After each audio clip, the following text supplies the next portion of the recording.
Think about this. In your life, have you ever had a premonition of an event that ended up happening? You just kind of knew something was going to happen before it did. These key elements in that dream he'd had almost 3 decades earlier came true in his life, and he never acknowledged that that dream was a premonition. Maybe it was the passing of a loved one, thinking about somebody right before they call or re-enter your life, having a gut feeling that you know you need to quit that job, take that other job, travel somewhere, get back in touch with someone, even though it made no rational sense to at the time. It just felt like a download you got, a gut feeling. Patients would bring him precognitive dreams all the time because people have these dreams all the time. Have you ever had a dream that's turned into a reality? Have you ever seen somebody else predict an extremely low probability black swan event with bizarre precision and accuracy? Well, if you answered yes to any of these, you are not alone. This happens literally all of the time. And thanks to this guy, we're discovering the science behind it right now. Trying to predict the future is a discouraging and hazardous occupation.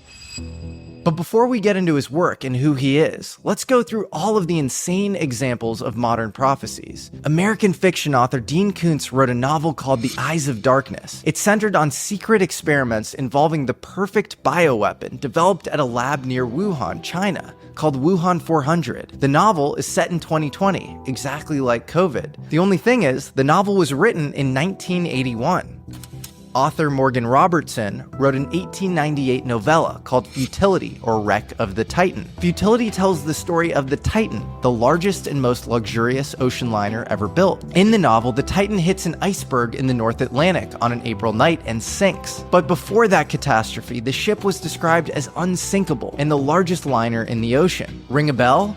Well, because Wreck of the Titan was written about 14 years before the Titanic, the most luxurious ocean liner built at the time, described as unsinkable, with elite families like the Astors on board. Both ships were almost identical in size and features. The Titan was 800 feet long, whereas the Titanic was 882 feet long. Both vessels were traveling at high speeds, around 24 to 25 knots, while they were crossing the North Atlantic in April at the time of their collision with an iceberg. They both disregarded ice warnings, and both lacked a sufficient amount of lifeboats on board.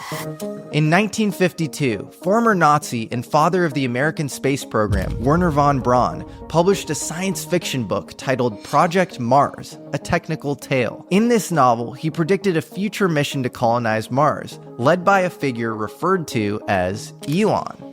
And what about this 1958 Western called Trackdown, in which a man named Trump, with magnetic charisma and a cult-like following, comes to a town promising to save it by building a wall? You ask, how do you build that wall? You ask, and I'm here to tell you.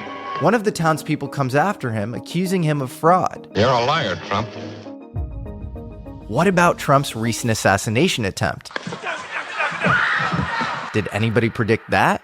And then I saw an attempt on his life. This bullet flew by his ear, and it came so close to his head that it busted his eardrum. The great American novelist Mark Twain even predicted his own death. Born on November 30th, 1835, just as Halley's Comet was passing by Earth, he would often say to people that he expected to go out with the comet upon its return. Just as he predicted, he died in 1910, just one day after the comet made its closest approach to Earth. And finally, maybe the most eerie prediction of all, Michael Richards was a talented, prolific African-American sculptor in New York. Michael Rolando Richards was a sculptor. Like, all of his works were like obsessed with flight. And in the sculpture that made him most famous, he portrayed himself as a Tuskegee Airman standing vertically erect and levitating off the ground and being impaled by airplanes. And the sculpture is called Tar Baby versus Saint Sebastian. And Saint Sebastian was the medieval saint who, was always depicted like pierced by arrows. Mm-hmm. So he depicted himself pierced by planes, as a martyr pierced by planes. On the basis of the strength of his work, including, I assume, that sculpture, he was awarded studio space for 6 months in the Twin Towers. The Lower Manhattan Cultural Council had been issuing studios to cohorts of 15 artists for 6 months, so 2 cohorts a year. He alone among those artists had stayed in his studio the night of September 10th and was killed on the morning of September 11th. The examples of modern prophecies are endless. Alex Jones, say what you will about the guy as far as some of his other beliefs, but are you familiar with he had an on-air call? Or if you let some terrorist group do it, like the World Trade Center, we know who to blame.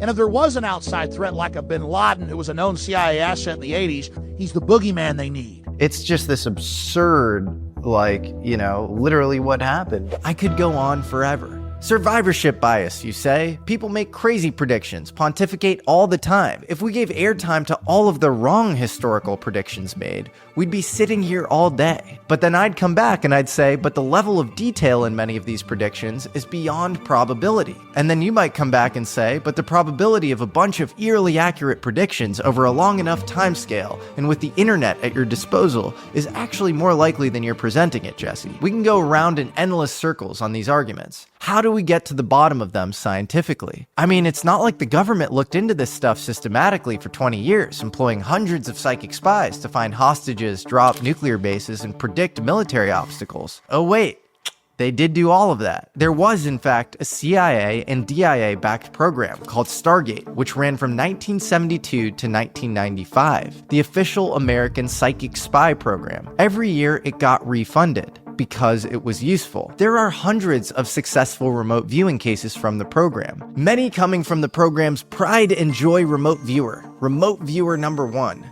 Joseph McMoneagle. McMoneagle used remote viewing to identify Soviet nuclear bases, predict key critical events, and he even helped locate kidnapped American General James Dozier. In fact, McMoneagle even won the prestigious Legion of Merit for his work in the psychic spy program, adding to intelligence in over 200 critical national security cases. In 1979, he was tasked with remote viewing an impenetrable building in a shipyard off the coast of the White Sea in Russia. He described a massive nuclear submarine in the works. I spoke to McMoneagle's colleague and fellow psychic spy Paul Smith about it. And everybody thought that was crazy, and it was pretty well dismissed. 8 months after that, those sessions were done, the Russians floated out the Typhoon, the biggest submarine ever built, and its missile tubes were in front of the superstructure on the side. Pretty crazy. Exactly as Joe described it. That same year, the Russians and the Americans were in a race trying to find a downed Tu-22 Russian spy plane in Africa. There was some very precious cargo on board, highly sensitive Russian cryptic equipment. Dale Graff, who ran the psychic spy program at the time, had a woman named Rosemary Smith remote view the plane. She was given all of Africa as a possible target. She ended up drawing a 3-square-mile area in Zaire. Even President Jimmy Carter recalls this being the most miraculous thing that occurred during his 4-year presidential term. We located the plane where she said it was. It's the only time that I have ever experienced something that was inexplicable while I was president. Okay, all of that's kind of remarkable. But again, real science involves collecting large amounts of data.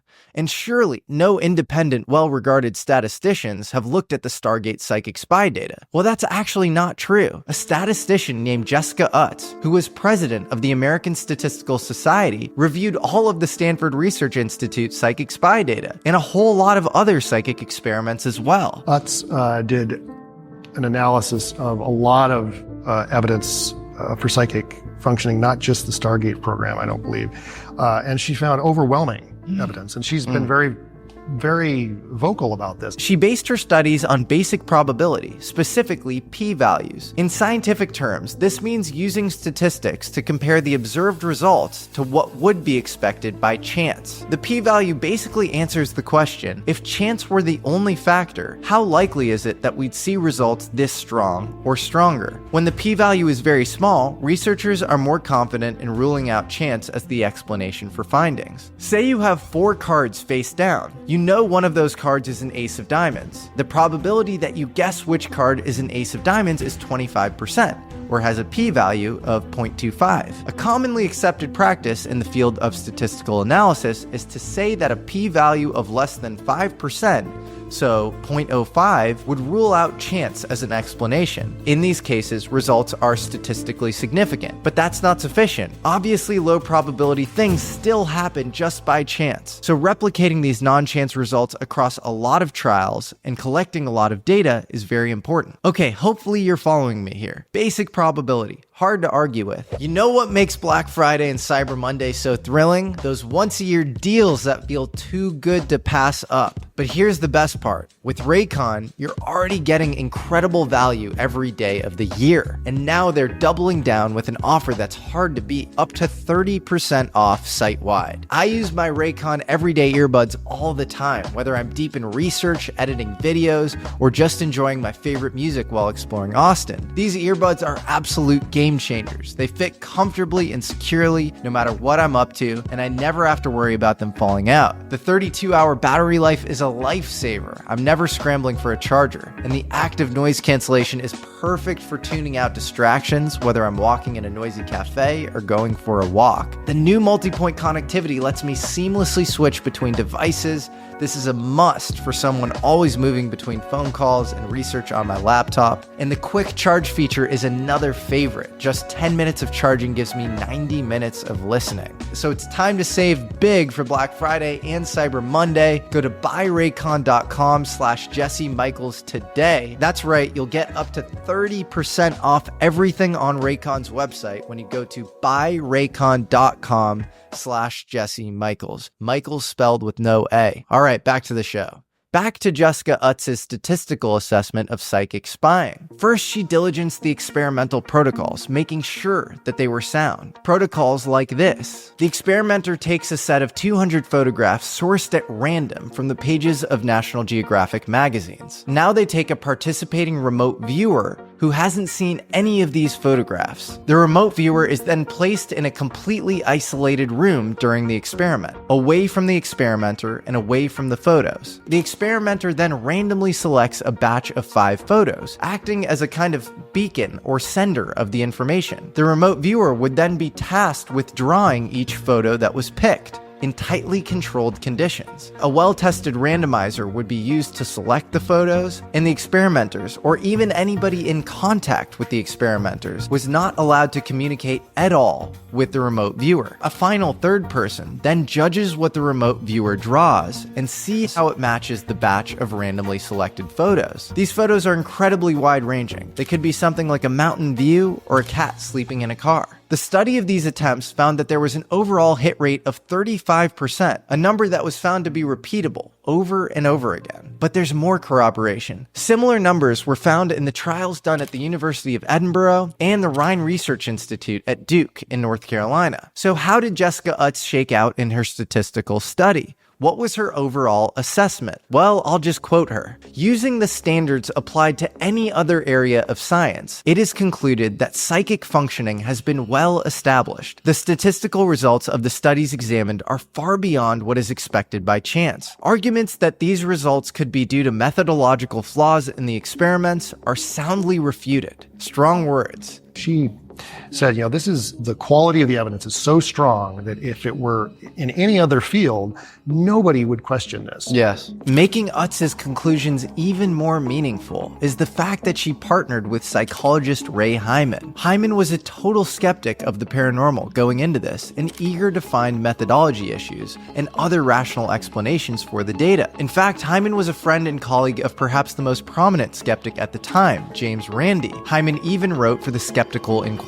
In fact, he had previously written a report commissioned by the government 2 decades earlier that was highly critical of the famous psychic Uri Geller. While Hyman did have some minor disagreements with Utz, he agreed with her basic take. The psychic experiments were free of obvious flaws, and the data was too large and consistent to be dismissed as statistical flukes. Something unexplained was going on, even in Hyman's skeptical opinion. But you don't need to take my word for it. The study has been made publicly available, and the report goes into far more detail than I've covered here. The link for the PDF is in the description of this video. Unfortunately, when it comes to psychic phenomena, we can't turn them into math, repeatable processes, or technology, so we just conveniently ignore them, even if we have statistically significant data backing these studies. Jessica Utz actually captured this sentiment well, saying that it would be a waste of resources to continue to look for proof of psychic phenomena, and instead, resources should be directed to the real pressing matter of how this ability works. Just look at the history of even conventional science. We couldn't explain blackbody radiation when it was discovered in the 1860s. We needed Max Planck's quantum quantum revolution in 1900. We also couldn't explain Mercury's orbit with Newtonian physics. We needed Einstein's space-time curvature to accurately predict its path. When we discovered these anomalies, these observations were never fake or worthy of being ignored. We just couldn't explain them with math or theoretical physics at the time. Psychic phenomena is just the same. It's unexplainable,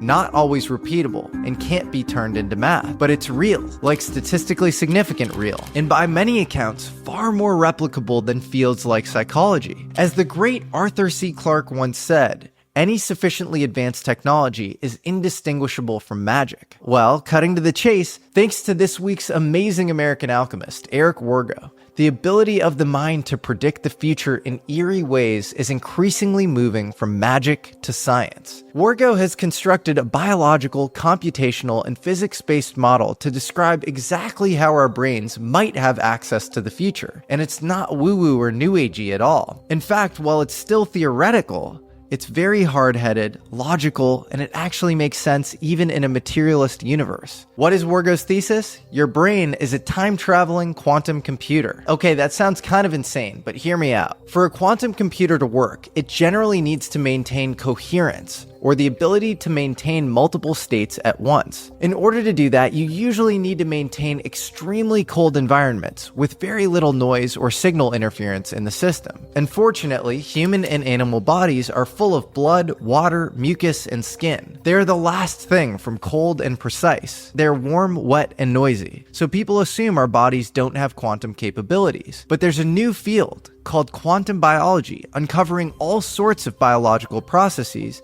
that involve quantum effects. The creation of enzymes involves quantum tunneling. Robins and other migratory birds have a protein in their eyes called a cryptochrome that uses electron spin to sense the Earth's magnetic field, acting as a quantum compass and helping them navigate home. You have quantum biology, you have enzyme creation using quantum tunneling. You have birds navigating home using the CRY4 protein spin. You have other examples as well. Absolutely. And plant photosynthesis might depend on quantum entanglement. But what about the brain and everyday human perception? Well, theorists as prominent as Nobel Prize winning physicist Roger Penrose have hypothesized that the brain is actually a room temperature quantum system. What does this mean practically? And how does this allow our brains to predict the future? Well, in quantum mechanics, you of course have Einstein's spooky action at a distance, or spatial non-locality. Everybody likes to talk about this. Entangled photon pairs across the world seeming to mirror each other in ways that break Einstein's speed limit of light. But to me, perhaps the even more mind-blowing thing about quantum mechanics is that you don't just have spatial non-locality, you have temporal non-locality. Spooky action across time. Say you entangle two photons with each other, photon A and photon B. You then run the classic double slit experiment with photon A. Wait a few days and run another double slit experiment with photon B. If you don't observe either photon in the experiment, you'll get an interference pattern for both photon B and photon A. If you observe photon B in the second double slit experiment, it will collapse into a particle state and go through one of the slits. But here's where things get crazy. It looks like the measurement and collapse of photon B is causing the collapsing of photon A into a particle state too,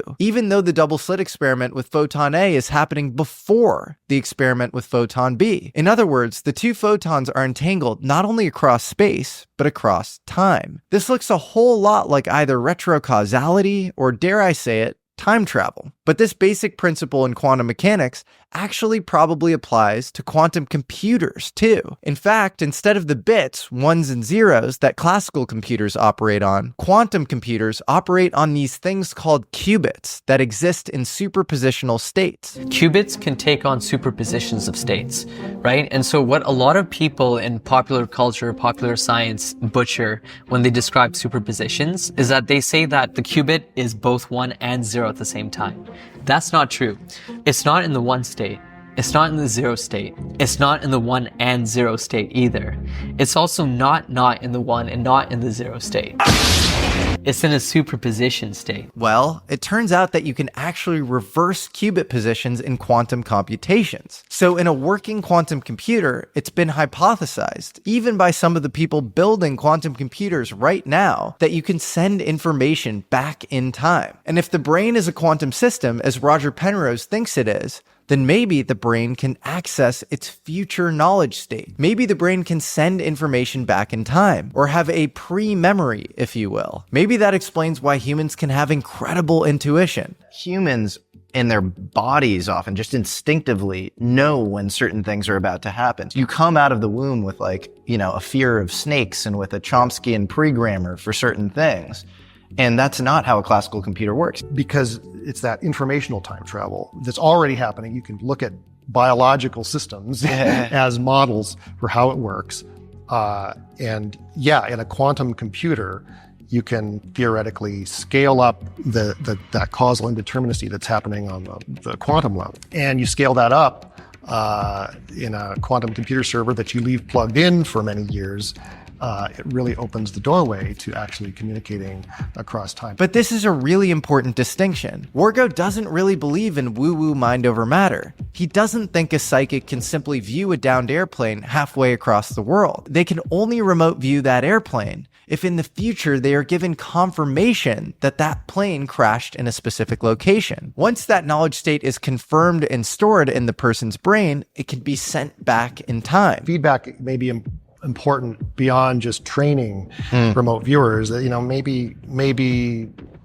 maybe that's what remote viewers are really seeing. They're seeing that feedback in the future. That's a really interesting point. I actually spoke with the founder of the CIA's psychic spy program, Hal Puthoff. He was very open to Wargo being right that confirmatory feedback is required for the remote viewing to work. And there's actually a reason to believe that the ability to send information back in time would be extremely adaptive for survival, explaining why humans are most intuitive around life and death situations. Penrose just has a theory, and he's a theoretical physicist, not an experimentalist. What evidence do we actually have that the brain might be a quantum system? Well, Penrose's collaborator, anesthesiologist Stuart Hameroff, thinks he has a candidate: tiny cylindrical structures found in the cytoplasm of plant and animal cells called microtubules. These structures have tiny indole rings distributed throughout tubulin that Hameroff thinks could maintain quantum coherence. When you turn the microtubules off with anesthesia, the rest of the brain functions completely normally. It's only the microtubules that shut off, and the person becomes unconscious. It's almost as if these microstructures are the on and off switches to our conscious perception. The Penrose thing, this idea that he wrote in The Emperor's New Mind,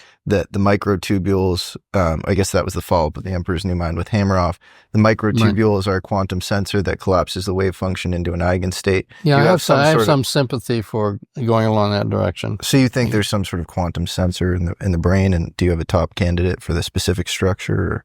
Well, I can't rule it out. I mean, they certainly started from a very fundamental thing, and that is, if you can get rid of consciousness by using an anesthetic, then however you're doing it must have something to do with consciousness. But we have microtubules throughout the body. Where in the brain would quantum processing actually be happening? I give you Gary Nolan, a tenured Stanford professor who believes that the neuronal density in the caudate and putamen of the brain's basal ganglia determines a person's psychic ability. In fact, if you hook an fMRI up to the brain and track a person's blood flow while they're playing the game of Go, it seems like this part of the brain, the caudate nucleus and putamen, lights up when a person makes a move purely based on intuition. In fact, these moves often seem irrational when they're made, but they somehow work out for the players that make them. In looking at the MRIs of some of these people, we noticed a area of the brain that seemed to be disturbed, let's say, or different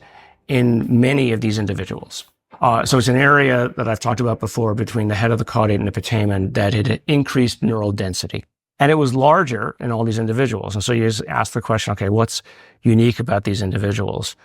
Well, they're all highly functioning, and you have to make snap decisions. What is that? That's intuition. One way to explain it would be intuition, or just highly intelligent. And then surprisingly, when we looked in the family members, we found that the family members had it, which was fascinating. So that means that structure had a genetic component. That's, I think, how the brain works via intuition. Have you ever made a decision in your life that feels totally irrational incrementally. Like with the data you have, it makes no sense. But it makes sense in the context of an endpoint that you know happens later. To me, that is your future knowledge state sending information back in time. That system is part of the reward system. And so it's involved in our registration of rewards, our learning based on rewards, our predictions based on past rewards.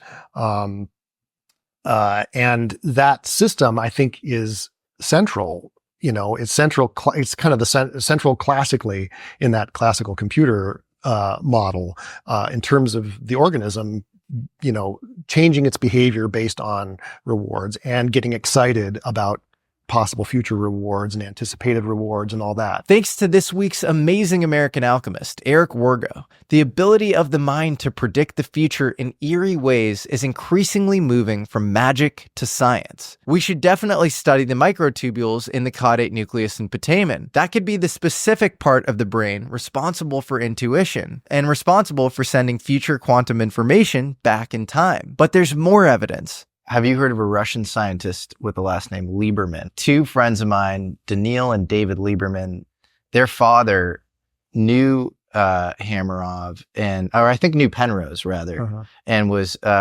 really interested in cytoskeletal learning. Efim Lieberman is the father of my two friends, David and Daniil Lieberman, and he was the foremost researcher in consciousness in the Soviet Union in the 70s and 80s. Even before Penrose was doing his work, Efim conjectured that quantum effects in which cytoskeletal membranes of cells, which is where the microtubules exist, communicate to one another and even encode semantic information. A lot of this is centered around an experiment he did with goldfish. He took 4 goldfish. The first, he just froze right off the bat with nitrogen. The second, he spun in a centrifuge and then froze the fish with nitrogen while spinning it. The third, he would spin in a centrifuge, then give the fish a little time to reorient, and then freeze it with nitrogen. And finally, he put the 4th fish to sleep, spun it in a centrifuge, and then froze it. He then let the frozen fish thaw back to room temperature, keeping them alive and letting them swim around after the experiment. What he found was nothing short of fascinating. Basically, all of the fish had their cytoskeletons and neurons intact, and they could all continue swimming and navigating the water normally, except for the second fish. That poor fish's cytoskeletons had completely disassembled because the nitrogen had frozen it while it was being spun around. And so when it was brought back to normal temperature, it couldn't swim normally at all. It couldn't compute its environment or calculate where it was spatially. Just another point for cytoskeleton and microtubules being essential for conscious awareness. I think we have to be open to this quantum, precognizance of the future model. Absolutely. I mean, I think that, Stuart Hameroff, I'm sure you know his work on microtubules. I think that's going to be I think microtubules are probably going to be the mechanism here. A lot of people simplistically say, the brain is a quantum computer. It's not that simple. It's a hybrid. It's a hybrid of classical and quantum systems, meshed. In the world of constant hype around artificial intelligence, I hope you've come out of this episode with new faith that the human mind will be very hard to replace with robots. Sorry, Optimus. Yeah, we might lose to them at chess, our recall isn't as good, and we'll never be able to do mental math as fast as a calculator. But we can predict the future. So let's lean into our very human differences and develop this sixth sense, what is at least for now our unbeatable intuition.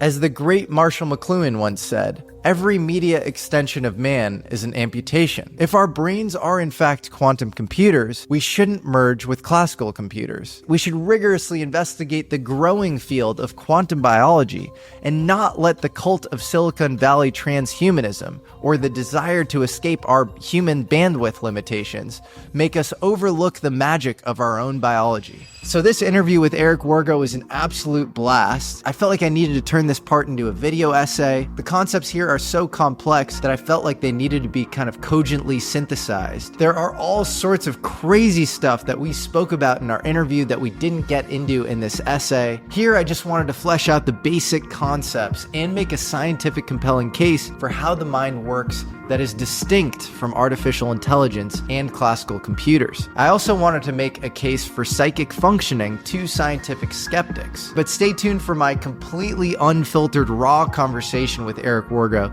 That's going to come in about a week. We get into all sorts of other crazy stuff. It's going to be a lot of fun. Until next week, my name is Jesse Michels, and this is American Alchemy.